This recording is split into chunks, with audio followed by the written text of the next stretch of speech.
अस्सलाम वालेकुम नाज़रीन, मैं हूं वसीम अली और आप देख रहे हैं चैनल न्यूज़ पॉइंट। नाज़रीन, तहरीक इंसाफ ने सुप्रीम कोर्ट के अंदर एक दरख्वास्त दायर की थी कि इलेक्शन कमीशन का जो फॉरेन फंडिंग केस के हवाले से फ़ैसला आने वाला है उसे रोका जाए। अब इस दरख्वास्त के ऊपर जो है वो सुप्रीम कोर्ट ने दलाइल जो है वो सुन लिए हैं। अब इस फैसले को महफूज कर लिया है। इस फैसले के मतलब आपको तफसील के साथ बताएंगे कि चीफ जस्टिस साहब ने किया जो है इस फैसले के ऊपर जो वो रिमार्क्स दिए हैं। लेकिन उससे पहले आपको बताते हैं पंजाब असम्बली की तरफ लेके चलते हैं। अभी तक जब मैं ये वीलॉग रिकॉर्ड कर रहा हूँ, पंजाब असम्बली का बजट के हवाले से इजलास आज भी ताख़ीर का शिकार है। जिस इजलास ने कल शुरू होना था वो स्पीकर पंजाब असम्बली यानी कि परवेज़ इलाही की हरदर्मी की वजह से अभी तक वो शुरू नहीं हो सका है। और बार बार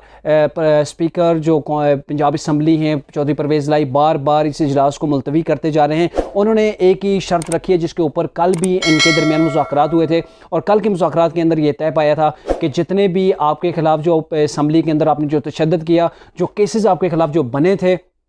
तो उन केसेस को जो है वो ख़त्म कर दिया जाएगा। लेकिन एक जो उनके जो दो शराइत थी, उन शराइत के अंदर ये भी था कि आप जो है वो सेक्रेटरी को और चीफ सेक्रेटरी और आईजी को भी आप असम्बली के अंदर लेकर आएँ, असम्बली के अंदर ये आकर यहाँ पर माफ़ी मांगे। तो इसके ऊपर जो है वो कल भी मुज़ाकरात जो है वो डेडलॉक का जो है वो शिकार रहे थे। लेकिन आज भी मुनस इलाही और मलिक अहमद के दरमियान यही मुज़ाकरात जो है वो फिर से डेडलॉक का शिकार रहे हैं। और शिकार होने की वजह भी यही है कि जो चौधरी परवेज़ इलाही हैं, जो उनकी डिमांड है, एक डिमांड तो जो जायज़ थी वो मान भी ली गई चूँकि, और जो दूसरी डिमांड है कि आप चीफ सेक्रेटरी और आईजी को बुलाएं, आप असम्बली के अंदर यहाँ बुलाकर उनसे जो है वो माफ़ी मंगवाएं और 30 जून से पहले जितने भी आपके ऊपर जो पंजाब असम्बली के अंदर जो केसेस बनाए गए थे उन केसेस को जो है वो वापस लिया जाए। अब ये वो मुतालबे हैं कि जो मुस्लिम लीग नून की जो पंजाब के अंदर गवर्नमेंट है वो इस चीज़ के ऊपर एग्री नहीं हो रही और इसी हवाले से ये जो चौधरी परवेज़ इलाही का मौक़िफ़ है वो डटे हुए। उन्होंने कहा जी अगर आज ही आप ये कर लेते हैं, ये दोनों शख्सियत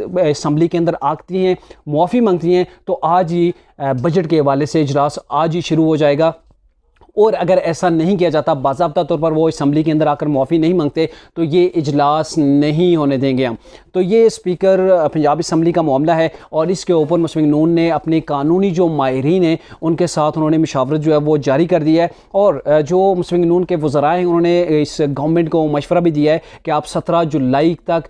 ज़मनी इलेक्शन करवाएं और जो आपको मतलूबा तादाद चाहिए असम्बली के अंदर वो अपनी असम्बली के अंदर तादाद पूरी करें और चौधरी परवेज़ इलाही से डिक्टेशन लेने के बजाय चौधरी परवेज़ इलाही को उठाकर बाहर करें और नया स्पीकर पंजाब असम्बली के अंदर लाया जाए। तो इसके हवाले से अब जो है वो ज़मनी इंतखाबात की भी साथ तैयारियां जो है वो शुरू हो चुकी हैं और पंजाब असम्बली से भी अब स्पीकरशिप से भी चौधरी परवेज़ इलाही को जो है वो बाहर निकालने के लिए तैयारियां मुकम्मल हो चुकी हैं। क्योंकि पंजाब असम्बली के अंदर जो चौधरी परवेज़ इलाही हैं इन्होंने अपनी हरदर्मी का जो है वो इस पंजाब असम्बली को निशाना बनाया हुआ है और मुसलसल आज 2 दिन हो गए बार बार इस बजट के इजलास को जो मुलतवी किया जा रहा है।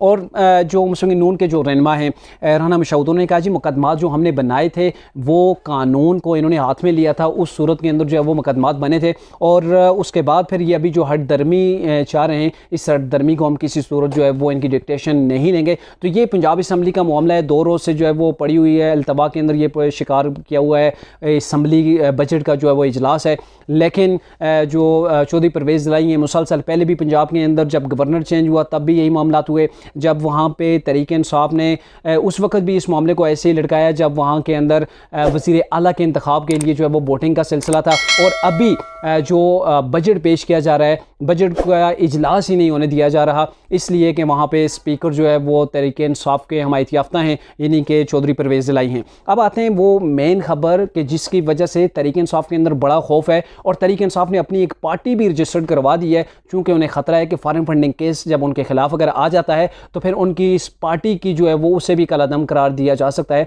तो ये जो केस था जो आ रहा था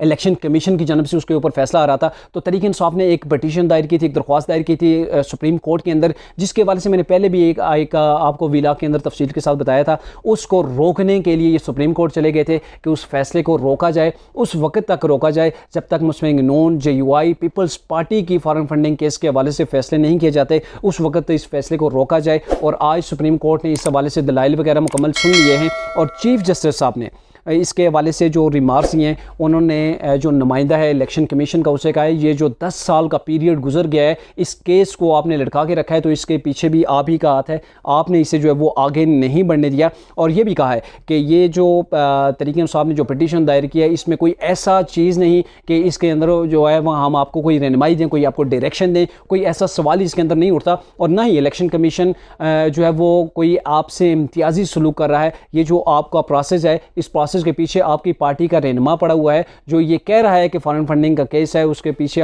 पिछले 10 साल से उसने केस किया हुआ है और उसके ऊपर अभी तक फैसला नहीं आया। तो मैं नहीं सामने समझते कि कोई ऐसी चीज़ है कि जिसके ऊपर जो है वो सुप्रीम कोर्ट आपको कोई डायरेक्शन दे। मतलब ये है कि सुप्रीम कोर्ट ने ये वाज़ेह तौर पर कह दिया है कि हम इस इदारे के, एक आज़ाद इदारा है, हम उसके मामलात के अंदर इंटरफेयर नहीं कर सकते। जो इलेक्शन कमीशन ने फैसला करना है, जो उसने इस चीज़ को बेहतर समझा वो फैसला करेगा, हम उसके अंदर जो है वो इंटरफेयर नहीं करेंगे। और जल्दी अब इस फैसले की, इस चीज़ के ऊपर जो वो फैसला भी आ जाएगा इलेक्शन कमीशन की जानब से, चूँकि इलेक्शन कमीशन के अंदर तमाम तर दलाइल जो है वो बोथ साइड जो है वो मुकम्मल हो चुके हैं। अब सिर्फ फैसला भी महफूज किया जा चुका है, फैसला सुनाना है और उसी फैसले का खौफ है कि तहरीक इंसाफ जो है वो इस चीज़ से भाग रही है किसी तरीके से। जैसे उन्हें पहले 9 साल मिल गए, ऐसे ही अभी भी इन्हें टाइम मिल जाए, चूँकि अभी तहरीक इंसाफ ऐसे मराइल के अंदर दाखिल है कि जहाँ पर पॉइंट ऑफ नो रिटर्न की तरफ वो पहुँच चुके हैं, जहाँ पर उन्हें सियासी तौर पर बड़ा डैमेज मिला है, गवर्नमेंट से भी बाहर हो चुके हैं और उनकी जो पास एक पावर थी, स्ट्रीट पावर, वो भी अब खो चुके हैं। और अगर अब फॉरेन फंडिंग केस के अंदर इमरान खान जो है वो फिर से उनकी पार्टी को जो है वो कलअदम करार दिया जाता है तो ये बहुत बड़ा जो है वो लॉस होगा तहरीक इंसाफ का।